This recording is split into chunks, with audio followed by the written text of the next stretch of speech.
手紙ヤギの編み会にようこそ。お手紙ヤギです。ハッシュタグお手紙ヤギの編み会は、編み物をしながら気の向くままにおしゃべりをするという編み会のようなスタイルの動画です。皆さんもお茶とおやつと編みかけをご用意して、編み物の時間を一緒に楽しみましょう。それでは始まります。来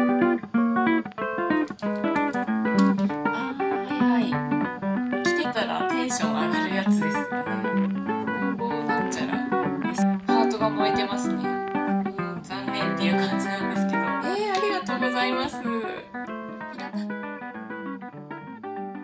今回の編み会はですね、前回の動画で私の今年の秋冬の編み物の計画についてお話ししたんですけれども、私の動画をいつも見てくださっている方はどんな計画を立ててるんだろうなっていうのが気になって、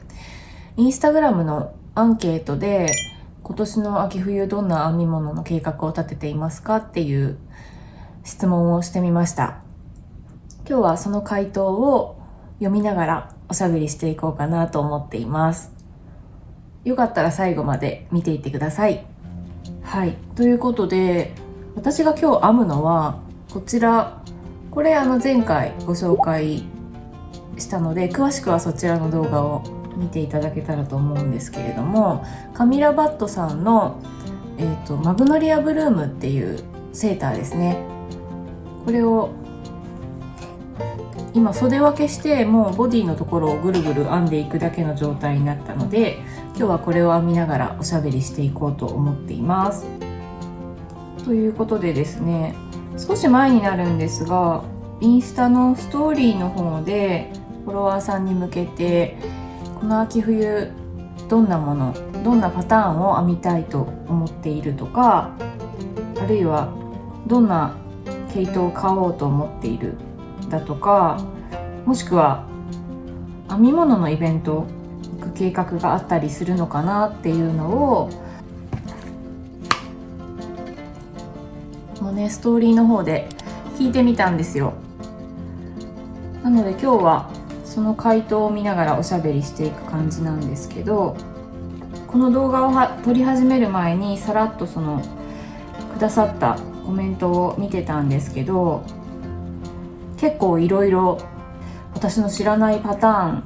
についてコメントされてる方がたくさんいらっしゃったので、今日は私もちょっとお勉強しながらみたいな感じになると思います。じゃあ早速読んでいこうと思うんですけど、まずはじめがアムヒビローアンの新刊、糸間ヤーンクロールが楽しみですというコメントでした。私このアムヒビローアンの新刊っていうのがちょっと知らないんですよね。なのでちょっと調べてみようと思うんですけど、アムヒビさんのウェブサイトを見てみたんですけど、2022年毛糸玉秋号に掲載されてる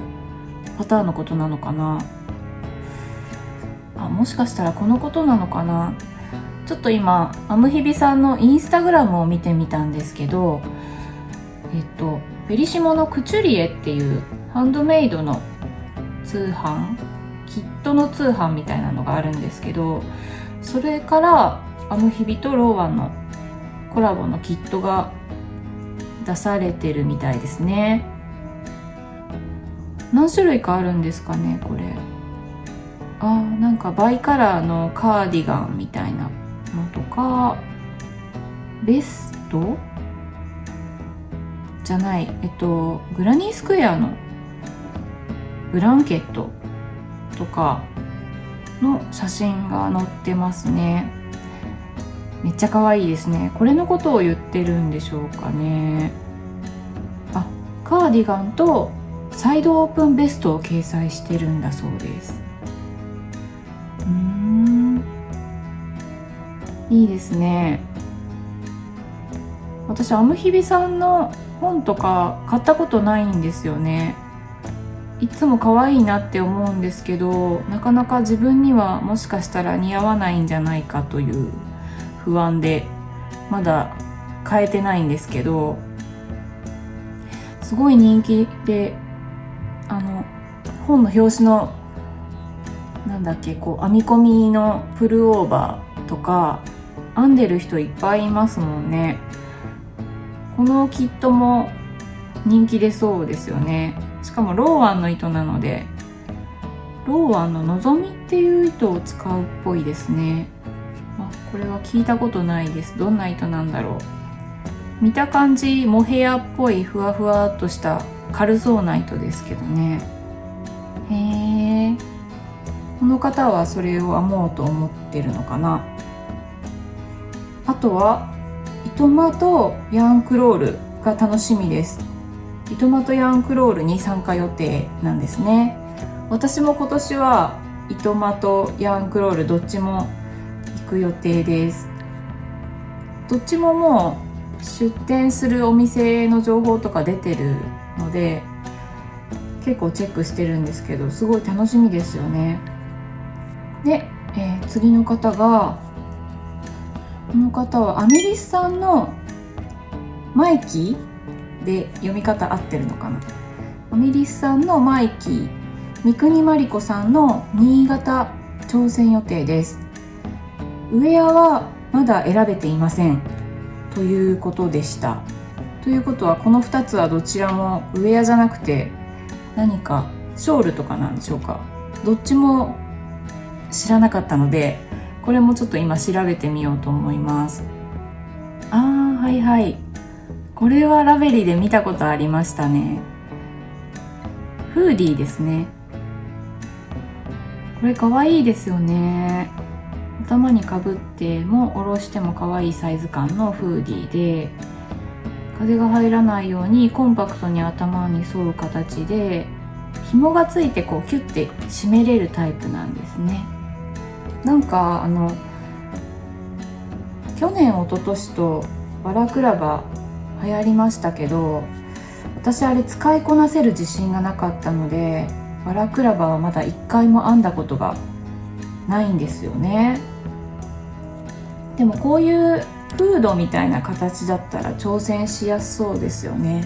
頭にかぶらずにもう普通にフード付きのウェアの感じで背中に垂らして着る感じなら着こなせそうな気がしますね。いいですね。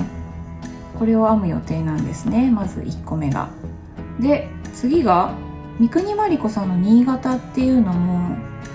ちょっと知らないので調べてみます。この三國真理子さんの新潟っていうのはマフラーのパターンでした。なんかモノトーンの黒と白の糸ではっきりした編み込み模様、何種類もの編み込み模様で作られてるマフラーで、プルオーバーの袖みたいな形してますね。すごい可愛いですね。三國真理子さんファンの方多いですけど、いつも可愛いデザインばっかりですもんね。これいいな、作ってみたい。これはどこで買えるんだろう。私が見てるサイトでは販売終了になってますけどね。ちょっとラベリーで調べてみましょう。ラベリーにもパターンのページありましたね。これは書籍になってるんですかね。ミクニッツ小物編ザ・ベスト・オブ・ミクニッツ2012から2018っていう本に掲載されてるパターンみたいですね。さっき見たのはキットですね。キットはもう販売終了してるっぽかった。これってまだ Amazon では買えるみたいですね。本屋さんで見たことあるけど結構前ですよね。2020年の発行の本なんですね。なんかもう表紙がすでに可愛いんですけど、ミトン、帽子、マフラー、靴下、ティーコジーなど小物だけのセレクションの本なんだそうです。編んでみたい。色はどうするんでしょうね。楽しみですね。ウェアはまだ選べてないということなので、これから秋冬に向けてウェアもどんなの編もうかなと楽しく計画されている途中なんでしょうか。はい、じゃあ次の方行きましょうか。次の方は東海エリカさんのショートケーキのプルオーバー、編む日々のプーさんセーターを編む予定ですということで、これも東海エリカさんのショートケーキのプルオーバーっていうのは見たことがありますね。すごい可愛いですよね。私も難しそうなんですけど、東海エリカさんのパターンっていつか編んでみたいなと思っていて、私はちょっとどの本に載ってたパターンか忘れちゃったんですけど、ペルシャ猫の柄が前身頃にバーンって入ったプルオーバー、うちの猫にそっくりなので、これは見たいなって思ってて、その本ってどの本だったかな、ちょっと今調べてみようと思います。多分東海エリカのカラーワークっていう本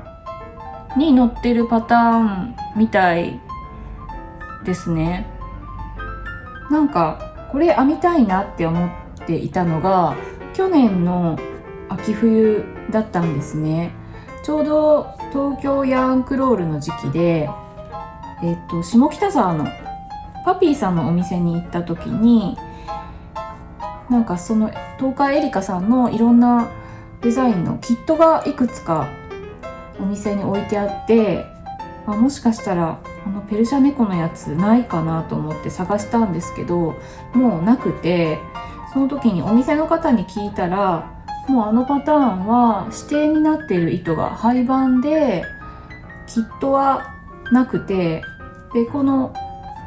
東海エリカのカラーワークっていう書籍もその時お店の方には在庫がなかったんですね。なのでちょっと断念してしまったんですけど、私はそれをいつか編んでみたいなと思っています。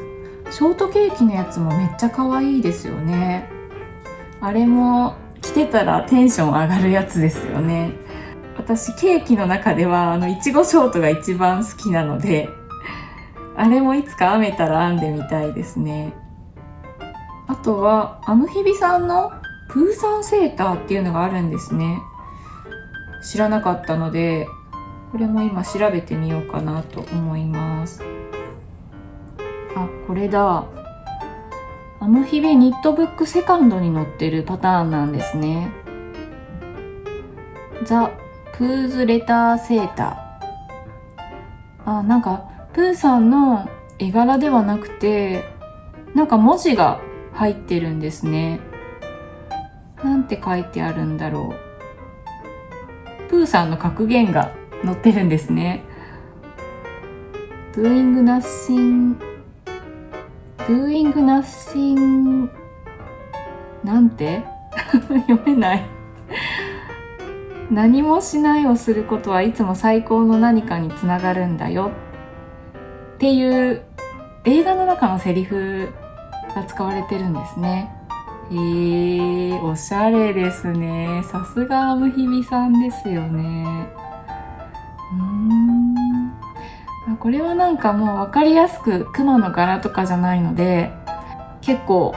幅広く私世代でも可愛く着られそうな感じですね。これもローアンの糸が使われてるんですね。かわいい。この方はショートケーキのプルオーバーと、この身頃にバーンってプーさんの格言が入ったセーターを編む予定なんですね。楽しみですね。皆さん可愛いのいっぱい知ってますね。そしたら次の方は、この方もミクニッツさんの音楽というセーターを編みますとのことで、なんかもうすごい楽しそうな、歌い出しそうな感じなんですけど、音楽っていうセーターも知らないのでちょっと調べてみようと思います。出てきた。ラベリーにありましたね。これはほぼ日刊糸井新聞のウェブサイトで発売されてるっぽいんですけど、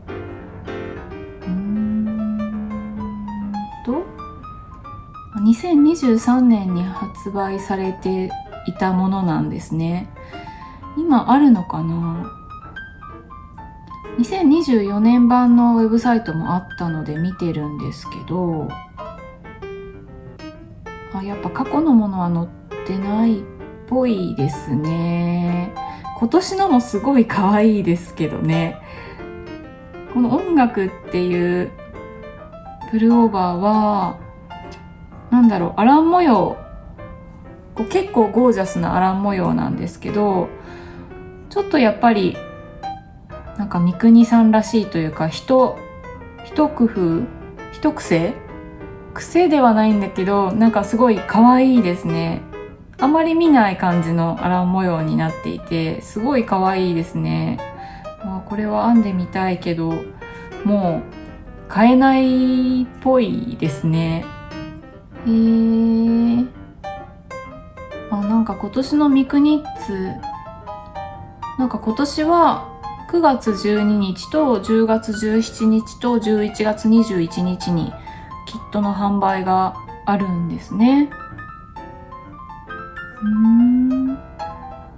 それでちょうど今日そのラインナップがウェブサイトにアップされたっていう感じなんですね。ちなみに今日9月6日なんですけど、この撮影しているのがドット柄のカーディガンとクマの編みぐるみとトートバッグ、他にもいろいろあるっぽい。めっちゃ可愛いですね。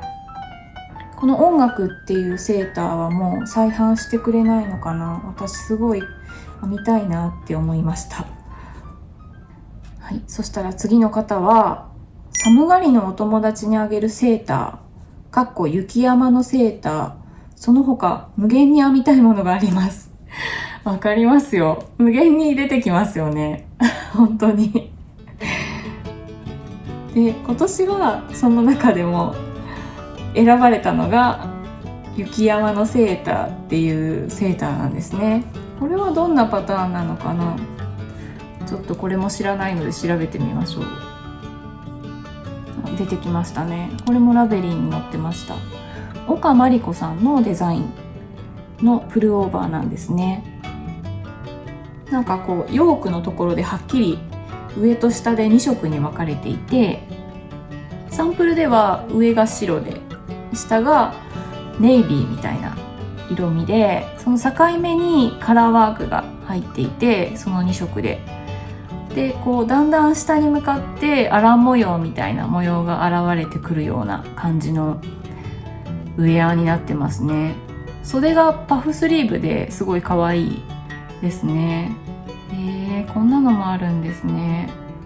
これはダルマパターンブック6に掲載されているパターンなんですね。ダルマパターンブックもいくつ出てるのかちょっと把握してないんですけど、毎回ほんと可愛いですよね。このダルマパターンブックっていつから出てるんだろう。なぜかダルマパターンブックの1が見つけられないんですけど、2が2017年の発行なんですね。今2024だから毎年1冊ずつ出てるっていう感じなんですかね。いや本当に毎回可愛くて毎回買うのを迷うんですけどまだ私は1冊も買ったことがないんですよね。ダルマパターンブック6は2021年の発行なんですね。これはデータでも販売してるみたいですね、この本は。他の掲載されてあるパターンも全部可愛い感じですね。ちょっと今ダルマさんのウェブサイトでチェックしてるんですけど、パターンブック9まで出てますね。これがダルマパターンブック9冊目が今年発行されたものみたいですね。この表紙になってるプルオーバーはインスタグラムとかで見ましたね。これも可愛いと思ったんですよね。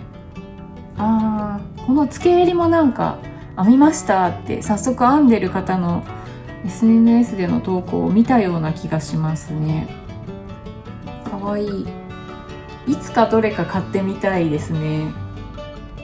皆さん結構お持ちなんでしょうか、このだるまパターンブックっていう書籍。何巻目がおすすめとかあったらコメント欄で教えていただけたら嬉しいです。はい、じゃあ次の人行きましょう。次の方は、今年は初めてフィンガリングでハイゲージのセーターに挑戦しますということで、ハートが燃えてますね。いいですね。ハイゲージのセーターね、結構大変ですけどね、すごい達成感ありますよね。どのパターンを編むかはまだ決めてない感じなんでしょうか。いろいろあるので悩む時間も楽しいですよね。頑張ってください。応援してます。では次の方は、秋支度にソフィーのベストを9月から編もうと思いキットを買ってありますということでした。ソフィーのベスト知らないです。これも調べてみようと思います。私知らないことばっかりですね。ソフィーのベスト、結構ラベリーを見てこれはっていう感じで選ぶことが多いので、なかなか日本のメーカーさんが出してるパターンって私よく知らなかったりするんですよね。見るとほんといろいろ可愛いものが多いですけど、ソフィーのベストはチョコシューさんから出てるキットなんですね。めっちゃ可愛いです。これもなんか前開きのベストでちょっと丈が長くて、なんかペプラムみたいなシルエットになっていて、ウエストのところがアイコードの紐でキュッてウエストマークする感じで、この上の部分はなんて言うんだろう、これ格子状チェックみたいな感じでボップルがいっぱい並んでいて、ペプラムの裾のところはなんていうかプリーツみたいな感じのひらひらした編み地になっています。これもすごい可愛いですね。何色 ?1,2,3,4,5,6 色のキットの販売なんですけど、すでにもう残り少なくなってますね。これすごい人気なんですね。これを編まれるんですね。9月からって書いてあるので、もうすでにキャストオンされたんでしょうか。楽しみですね。これはもう少ししたら着られる感じですもんね。袖ないので。そしたら次の方はスティーブンの M カルに初挑戦したいです。在庫を減らすいい機会かなと思いますということです。M カルももうそろそろいっぱい始まる感じですよね。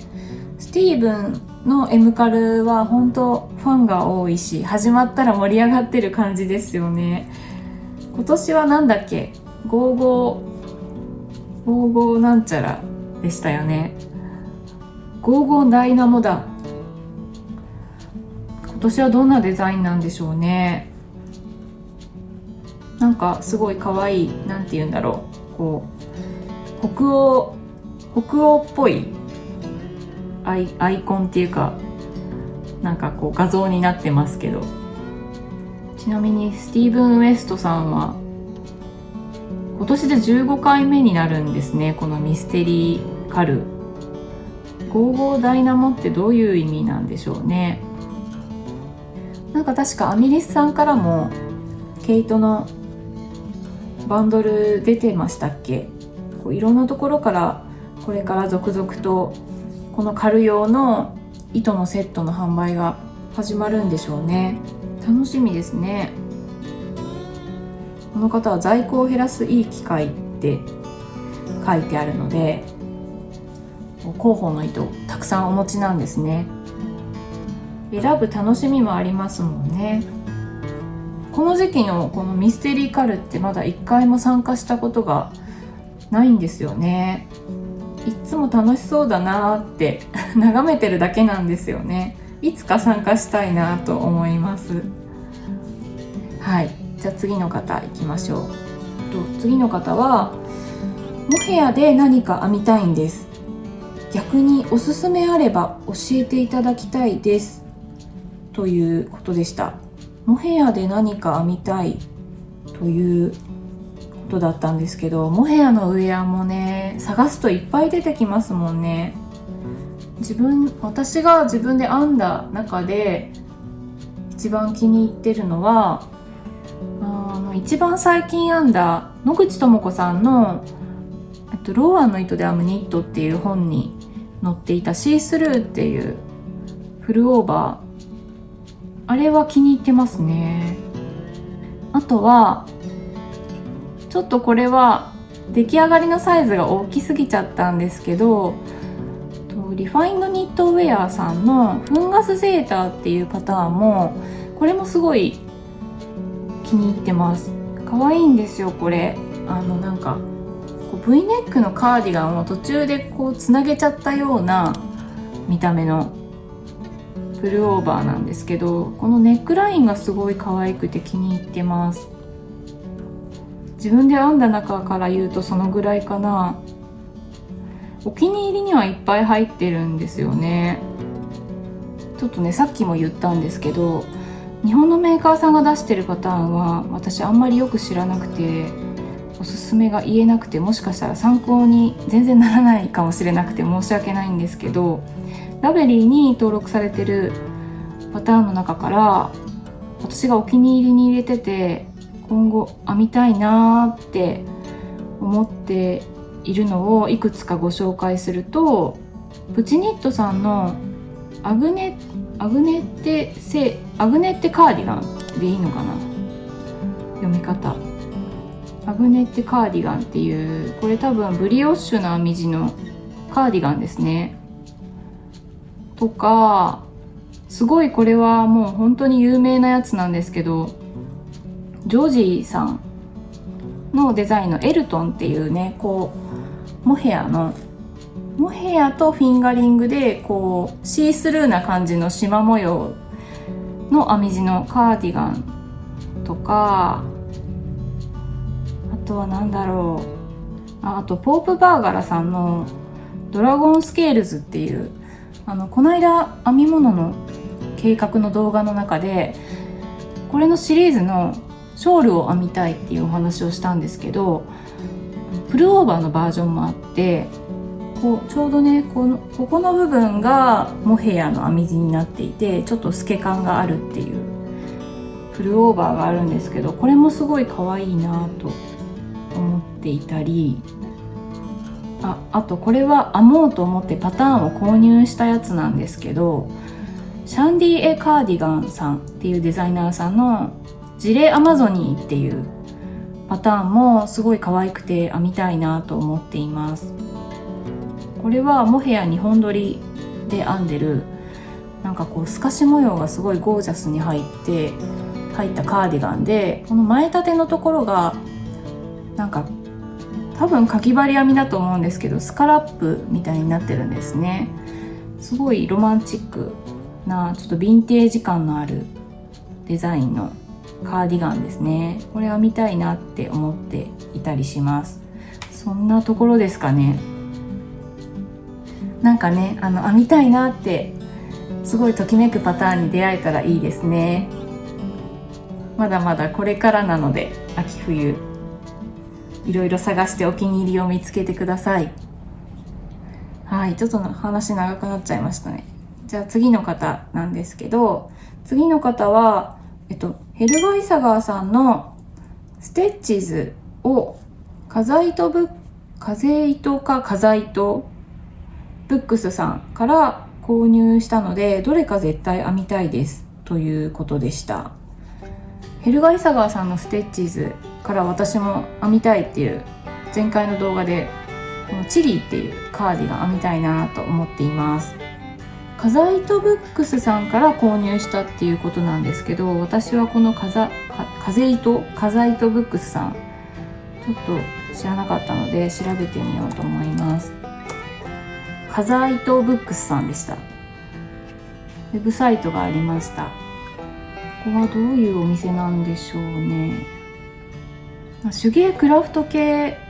に特化した出版レーベルっぽいですね。基本的には書店では販売してないみたいです。で、予約販売で本を作っているっていう、ちょっとすごいユニークな感じの本屋さんなんですね。ざーっと見た感じ、ステッチーズのパターンブックの他には西村智子さんの英文チュートリアルパターンっていうのがいくつも載ってますね。これって PDF パターンなんですかね。PDF パターンみたいですね。そういうものを主に取り扱っているっていうお店なんですね。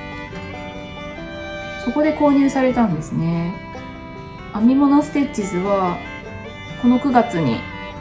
日本語翻訳バージョンが新たにリリースされたので、この秋冬に編む方ももしかしたら多いんじゃないかなと思うので、私もできたらそのチリーっていうカーディガンをこの秋冬に編みたいなと思っているので、皆さんの完成されたものとか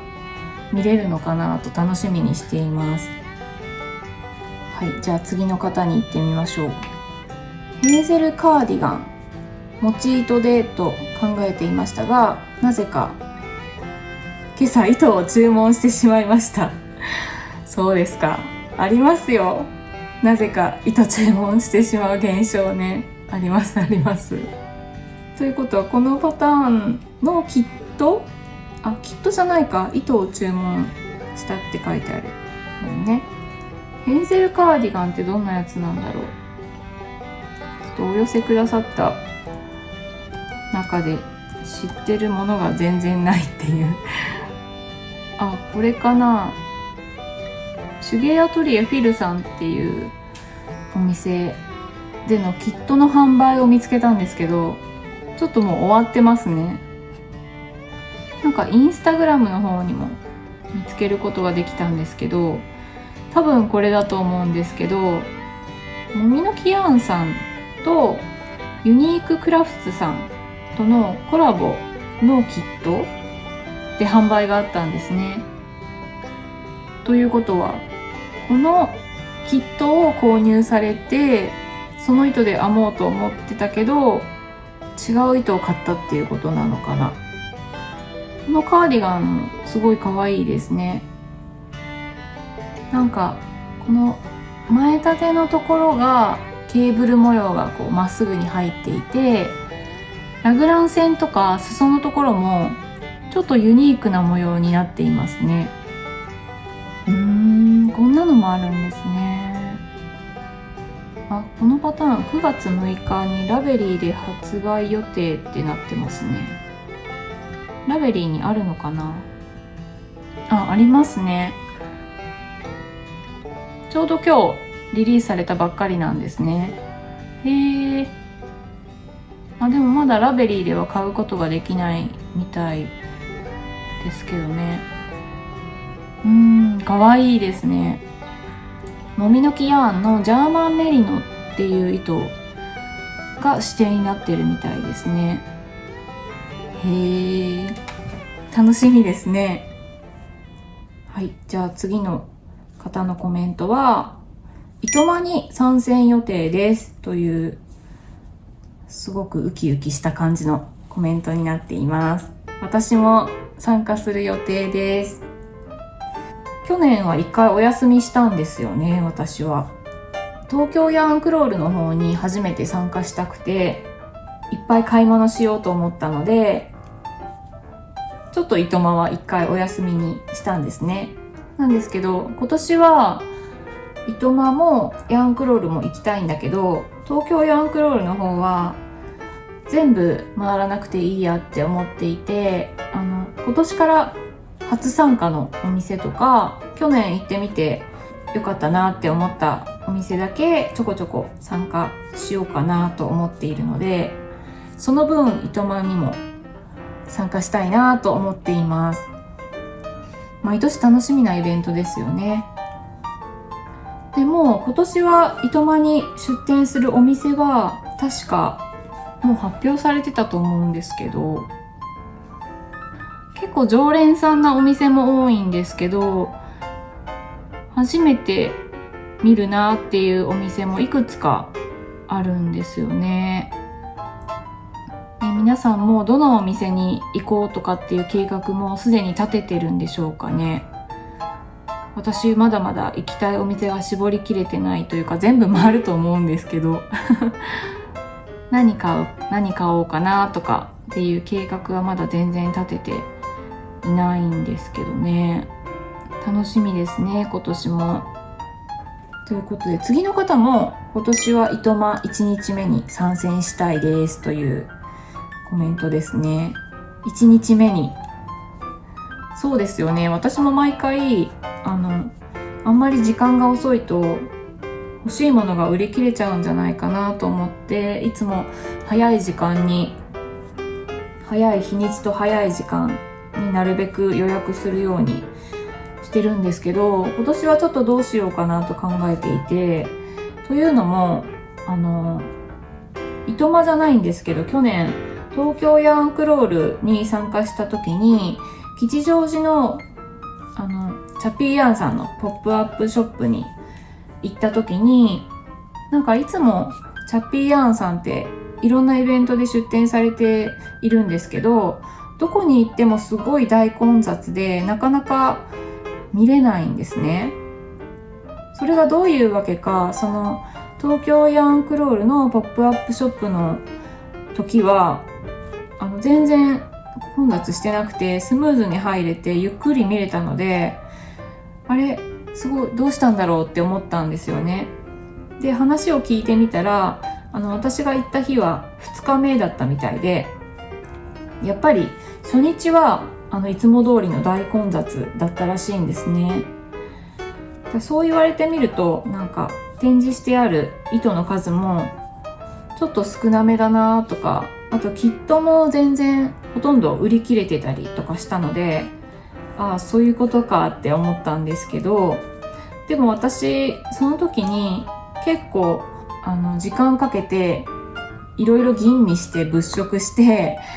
それで本当に欲しいものが買えたので、なんか新作とかね、大人気のものとかじゃなければちょっと遅めの日程でゆっくり見るのもありだなって思ったんですよ。なので今年の糸満もね、もしかしたらその大混雑する初めの方の時間帯よりも遅めの時間帯の方が案外じっくり見れていいのかなとか思ったりしていて、ちょっとその予約する日程をどこにするか迷っていたりします。でもあれですよね、遠方から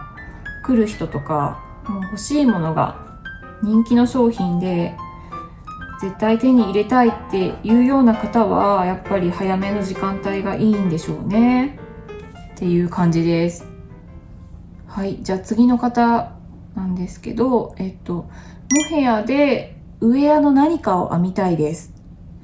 お手紙やぎさんのお気に入りモヘアがあれば教えてほしいですとのことでした。モヘアで編みたい人2人目ですね。もう1人いましたよね。お気に入りのモヘアか。私のお気に入りのモヘア、パッと思いつくものがもうすでに廃盤になっていて全然参考にならないものなんですけど、アブリルさんのシルクモヘアがすごい肌触りが良くて大好きなんですよ。プチニットさんのテラットセーターを編む時に引き揃えで使ったんですけど、もう本当にそれがすごい気に入ってて、でまた去年の東京ヤンクロールの話になるんですけど、もう一着テラットセーター編みたいって思ったので、アブリルさんのね、吉祥寺のお店に行く時にそのモヘアを買おうって決めて行ったんですよ。そしたらもうすでに廃盤になっていて店頭になかったんですよね。で、そっかと思って、その今置いてある違う種類のモヘアしかないですねって言われて、そっか、がっかりと思っていたら、なんかすごい親切なことに店員さんがバックヤードを調べてくれて、そしたらちょっとだけ残ってたんですよ。ちょうどそのテラットセーターを編める着分ぐらいのギリギリの在庫があって、それを購入したっていう経緯だったんですけど、なのでもうね、手に入らないものなので全然参考にならなくて申し訳ないんですけど、アブリルさんのシルクモヘアお気に入りです。で、使ってみたことがまだないけど、いつか使ってみたいなと思っているシルクモヘアだったらいろいろあるんですけど、まず一つ目がイサガーのシルクモヘアですね。これはサイチカさんのギャラリー兼ショップを訪れた時に、サイチカさんのお店にね、いっぱい品揃えがあったんですけど、なんかすごいイサガーのシルクモヘアって色合いがニュアンスカラーの品揃えが多くて、すごい綺麗な色がいっぱいあったので、これは使ってみたいなとその時思いました。まだ使えてないんですけどね。今うちにある工業紙のモヘアが大量にあるので、なかなか市販の手編み用のシルクモヘアに手を出せてないんですけど、まずはそのイサガーさんのシルクモヘアいつか使いたいなと思っています。あとは結構ね、引き揃えに使えるぐらいの細番手のシルクモヘアっていろんなメーカーさんから出てるのでね、いっぱい迷うものがあるんですけど、ローワンのキッドシルクヘイズとかも使ってみたいなと思っているし、あとはサンドネスガーンとかドロップスのモヘアなんかも気になってます。日本のメーカーでいうとパピーさんのユリカモヘアとか、パピーさんの下北沢のお店に行った時にいっぱい品揃えがあって、ユリカモヘアもすごく綺麗な発色で使ってみたいなとその時思いました。そんな感じですかね。参考になりますでしょうか。モヘアでどんなウエアを編まれるのかな、楽しみですね。ぜひお気に入りのモヘアを見つけてください。では続いて次の方、この方もスティーブンの M カルに参加しようと思ってるみたいですね。今年どんなデザインなんでしょうね。いつも奇抜でなんかどうやって編むのかわかんないような前衛的な編み方のものが多いですけど、今年はどんな感じなんでしょうね。SNS で見かけるのが楽しみですね。で、続いての方は糸紡ぎとフェアアイルにチャレンジしますとのことです。糸紡ぎか。糸紡ぎもね、私もいっぱい在庫を抱えているのでやんなきゃなと思いつつ、いつもなんか編み物の複数のプロジェクトのどれか1個が終わるとすぐ次のプロジェクトっていう感じで始めてしまうので、なかなか糸紡ぎをしようっていう時間がなくて、やろうと思っているけどなかなか進んでないっていう感じですね。あとフェアアイルにチャレンジしますということですね。どんなもの編まれるんでしょうね。カラーワークのウェアは何回か挑戦したことがあるんですけど、なんかこうちゃんとした伝統的なフェアアイルって私まだ編んだことないので、なんかスティークっていう編み地をハサミで切る作業とかあったりしますよね。ああいうのもどんな感じなのかなとずっと気になっていて、いつかね、そういう本格的なフェアアイルにもチャレンジしてみたいなと思ってるんですけど、なかなか私カラーワークがちょっと下手で、あんまり綺麗に編み地が作れなくて、なかなかこう何色も使うような複雑なフェアアイルのものはまだ敷居が高いなと思って挑戦できてないんですけど、この方はどんなパターンにチャレンジするのか楽しみですね。はい、ということで次の方です。次の方はアムヒビさんのスカラップヨークセーターをキッズサイズで編んでお揃いで着たいと思ってますということです。スカラップヨークセーターってどっちだっけ、セカンドの方でしたっけ。あ、セカンドの方だ。これってキッズサイズもあるんですか？それとも自分でアレンジしてキッズサイズに編もうと思ってるってことなのかな。どちらにしてもこれすごい可愛いけど編むの難しそうなのでね、頑張ってください。お子さんとお揃いとかめっちゃ可愛いですね。もう想像しただけで可愛いじゃないですか。楽しみですね。次の方、この方もアムヒビさんのファンの方ですね。パターンは決まっていませんが、初めてのセーターと3足目の靴下、アムヒビさんのガンジーショールを編もうと思っているとのことですね。セーター初めて編もうと思っているんですね。初めてのセーター何にするんでしょうね。あと靴下3足目にチャレンジするんですね。で、アムヒビさんのガンジーショールなんですが、ちょっとこれもわからないので調べてみよう。このガンジーショールもアムヒビニットブックセカンドに載ってるパターンなんですね。なんか結構あっさりした表目と裏目で作られた模様の、ちょっと全貌が載ってる画像がないのでどんな形なのかわかんないですけど、おしゃれな感じのショールですね。小ぶりで巻きやすいサイズっていうことですね。これもアムヒビさんできっと売りされてますね。どんな糸で編まれるんでしょうね。キットはすごいいろんな色の展開がありますけどね、何色で編んでも可愛くなりそうですよね。セーターと靴下とショール、いろんなアイテムがもう予定に入ってるんですね。はい、ということで次の方、次もアムヒビさんのヨークセーター2種、ユールニッティングさんのミモザスカートを編みますということですね。ヨークセーター2種っていうことは、アムヒビニットブックファーストとセカンドそれぞれのヨークセーター編むっていうことなのかな。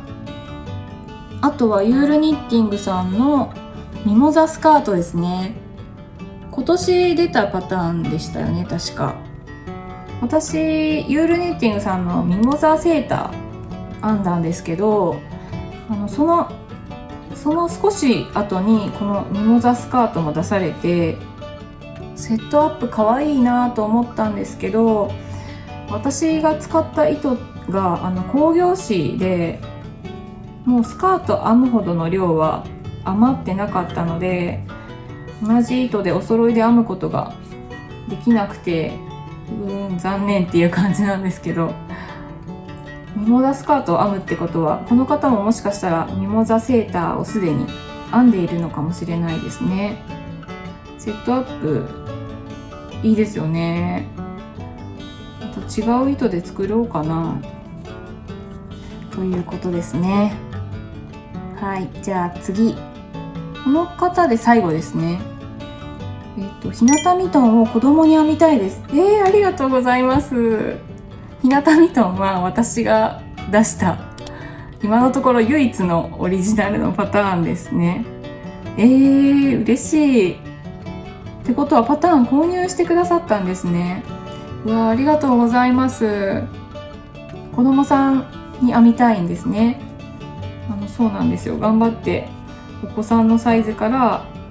大人用までのサイズ展開して発売しているので、もしよかったらご興味ある方はパターンお求めください。嬉しい。ありがとうございます。ぜひぜひ編んでください。よかったら自分用にも編んでお揃いにしてください。はい、ということで今回はインスタグラムのアンケートで募ったフォロワーさんのこの秋冬の編み物の計画についてお話ししてきました。すごいいろいろ出てきましたね。アムヒビさんがやっぱすごい人気なんですねっていうことが分かりました。私普段英文パターンを編むことが多いので、たくさん日本のメーカーさんが出してるパターン知れて面白かったです。またこんな風にフォロワーさんにねいろいろ教えてもらう機会を設けたいなと思っています。では今日はこの辺で終わろうと思います。また次の動画でお会いしましょう。お手紙ヤギでした。